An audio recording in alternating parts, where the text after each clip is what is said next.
Okay, on that then, I'm not going to ask you about George North's individual contract and signing based on that, but as a player like George North, how much do you want him here next season?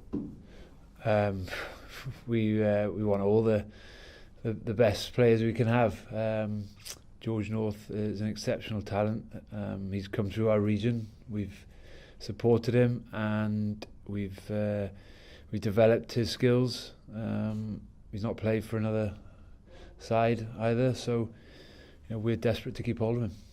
In terms of the balance of these guys, international guys, looking at stats, George North's played 37 games for the Scarlets, 31 for Wales. When you're weighing up whether you want world-class stars here, how much is that on basis of a coach, how much you see these guys? We know that before the start of the season, so it's we're fully aware of the amount of commitment they have towards their international teams now, and with that we have to resolve and work out a best way of getting the squad together when we have international players away, and that's not going to change for us unless we don't produce any more Welsh international players. So we're always going to have that issue, and we want the best players available to us, as much as we can. We obviously don't get them for the full season, but when they are with us, and when they have been with us this year in particular, I have to say all the Welsh players, all the international players that we've got to a man have contributed really positively, and I can only ask that of them. When you have new letters and have an agent saying things like that, how unhelpful is that for you as a head coach when you've got sort of those letters coming out and agents talking about players and being involved in everything? It's not ideal. At any player at this stage of the season, it's pretty raw, it's pretty emotional. Players who are coming out of contract, players who are in negotiations with the club, players who we feel like we aren't going to keep hold of. All that and emotion at the moment is, it is a difficult for players. That they're young guys to get their heads around this, and we want them to be focused on performing and playing rugby, and that's the most important thing. So when you get things that sidetrack the players, then it's not ideal for us or for them to go out and perform with their peers and their teammates. If you were to lose him, how much of a blow would that be to you and Welsh regional rugby in general? Well, it goes without saying it would be disaster really for us and for regional and for the rest of the regions, for Welsh rugby in general. It's it shouldn't happen. We shouldn't be talking about this. So is it a level playing field though in terms of what you've got to compete with these English and French clubs? No, of course not. Why would I want to get rid of as a rugby coach? I wouldn't want to get rid of quality players. So my position hasn't changed, and the last thing I want to do is lose players of George's quality, and we have to obviously we come under constraints of budgets and finance, and we are along with the other regions probably the lowest financed teams in Europe, and that does put us under a bit of pressure, but when you've got players like George North, you want to keep hold of them. How much is a union responsibility as Simon? Because as regions you can only cut your cloth accordingly. It's we are limited in terms of finances as a region, and I'm sure there's lots of debate around what the union can and can't do. Well, this needs to be resolved ASAP. Otherwise, we're going to have more players leaving this year, more players leaving next year, and it's just going to be a downward spiral. Just want to clarify, just one thing. This isn't, you say this, this isn't the Scarlets, which is what his agent suggests. This isn't the Scarlets. Not trying to get rid of George North, but trying to sort of saying they're happy to let him go a year early from his contract. No, I don't want him to go. I told you that, so I'm not asking George North to leave this club. Just with you, you've got 5 games left. you know, something like this, you know, you've obviously got a lot to play for the rest of the season, top four, but you wouldn't expect this to affect George or you as a player in the final game. No, I think we've put ourselves in a really good position. We've spoken this morning about the respect that we must give the teams that were playing Zebre this weekend.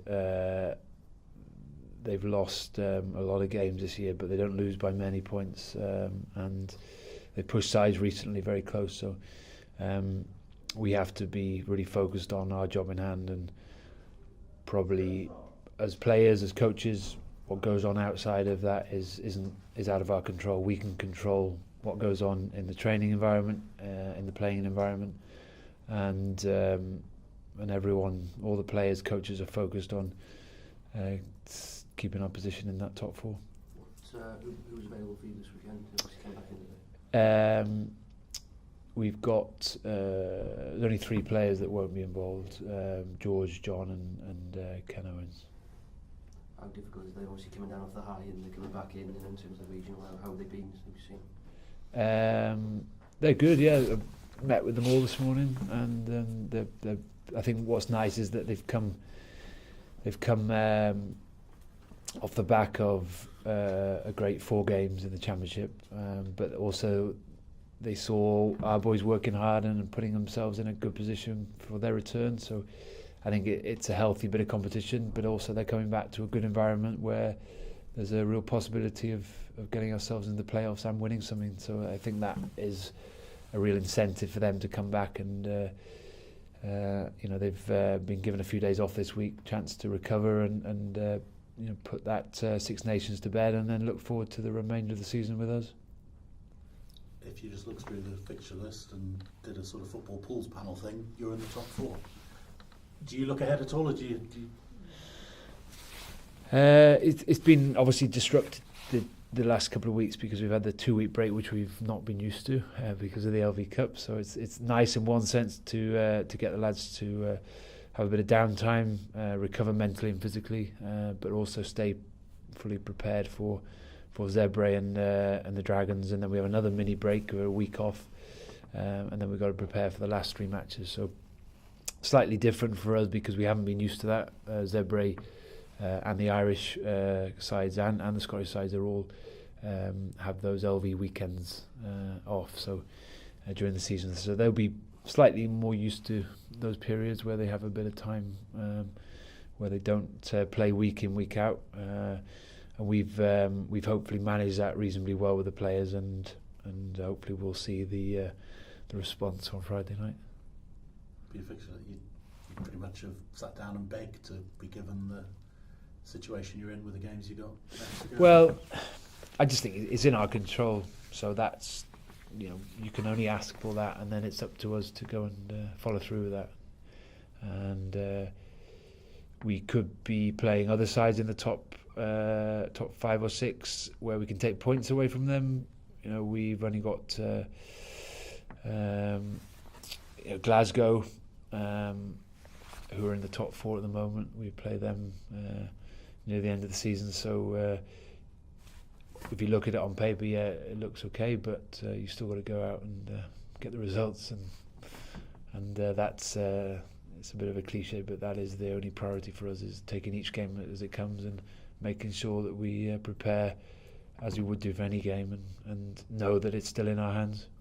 Kind of talked about the vultures sort of circling around, but how important is it, both in terms of the players and their self-esteem and their desire to be here, and also the club as a statement of what you are when you do get into the top 4? I think that's huge, yeah. It's important for the work that the players have put in this season, the coaches, the supporters as well, who probably are hearing these noises and feeling like what the hell's going on, and it's not a nice time. The only thing we can do ultimately as a coaching and a playing group is to perform and make sure that we give people something to smile about on the pitch, and hopefully we can do that over the next 5 matches and get ourselves in a strong position to challenge in the playoffs, and it's as simple as that.